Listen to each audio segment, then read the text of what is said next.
بسم اللہ الرحمن الرحیم۔ حضرت جی رحمۃ اللہ علیہ فرماتے تھے اللہ رب العزت نہایت کریم ہے، مہربان ہے، معاف کرنا اللہ تعالیٰ کو پسند ہے، اور جب انسان توبہ کرتا ہے تو اللہ تعالیٰ سارے گناہوں کو معاف فرما دیتے ہیں۔ لیکن فرماتے تھے کہ جب ہم لوگ توبہ کرتے ہیں تو عین توبہ کے وقت بھی کہیں نہ کہیں ہم نے کوئی ڈنڈی ماری ہوئی ہوتی ہے، کوئی نہ کوئی ایسی چیز ہوتی ہے کہ اس کے علاوہ کی چیزوں پہ ہم توبہ کر رہے ہوتے ہیں۔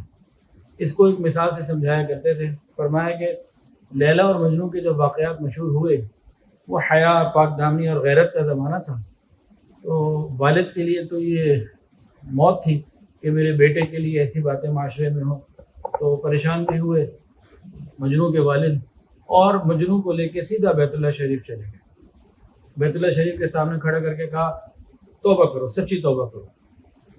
اب مجنوں صاحب توبہ کر رہے ہیں، اے اللہ میں ہر گناہ سے توبہ کرتا ہوں سوائے لیلا کی محبت کے۔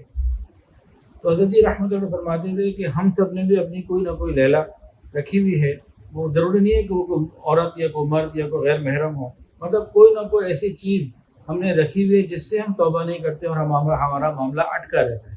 توبہ کے کامل فوائد حاصل کرنے کے لیے سچی توبہ کی ضرورت ہے۔ اب سچی توبہ کسے کہتے ہیں، اس کی کئی چیزیں ہیں۔ ایک، گناہ پہ شرمندگی ہو، ندامت ہو۔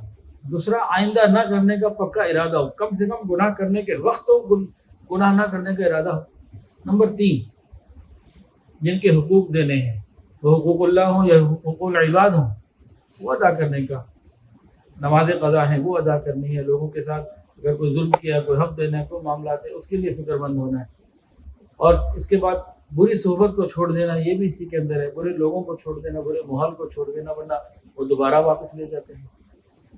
اس قسم کی شرائط ہیں سچی توبہ کے لیے، اور اللہ تعالی ہم سب کو سچی توبہ کی توفیق عطا کرے۔